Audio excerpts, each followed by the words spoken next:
மலேசிய தீயணைப்பு மற்றும் மீட்புத் துறையில் கடமையாற்றும் வீரர்களின் சேவையை நினைவுகூரும் நோக்கத்தால் அவர்களுக்கான சிறப்பு பூஜையொன்று இங்கு சிலாங்கூர் சன்வே ஸ்ரீ சுப்பிரமணியர் ஆலயத்தில் நடைபெற்றது.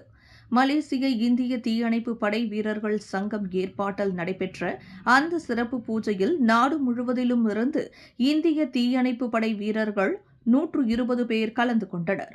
அன்றைய அந்த சிறப்பு பூஜைக்கு பின் தீபாராதனை மற்றும் பிரசாதம் வழங்கும் நிகழ்வை தொடர்ந்து மலேசிய தீயணைப்பு மற்றும் மீட்புத் துறையில் பணியாற்றி ஓய்வு பெற்ற முன்னாள் வீரர்கள் 20 பேருடன் தற்போது தொடர்ந்து கடமையில் ஈடுபட்டு 25 ஆண்டை கடந்து தொடர்ந்து சேவையில் உள்ள 17 பேர் உட்பட மொத்தம் 37 வீரர்கள் அன்றைய தினம் சிறப்பிக்கப்பட்டனர்.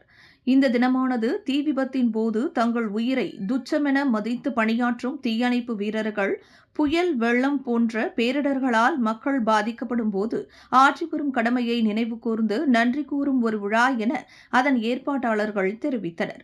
இச்சிறப்பு நிகழ்வில் மலேசிய தீயணைப்பு மற்றும் மீட்புத் துறையின் உதவி ஆணையாளர் முருகையா முத்துசாமி, அதன் உயர் அதிகாரி சுந்தர் விஸ்வநாதன், குமரன் ராஜேந்திரன் மற்றும் லோகேஸ்வரன் லாவன் ஆகியோர் கலந்து கொண்டனர்.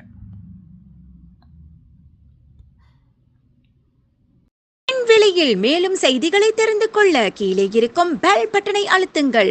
உங்கள் ஆதரவை வெளிப்படுத்த லைக் மற்றும் ஷேர் செய்யுங்கள்.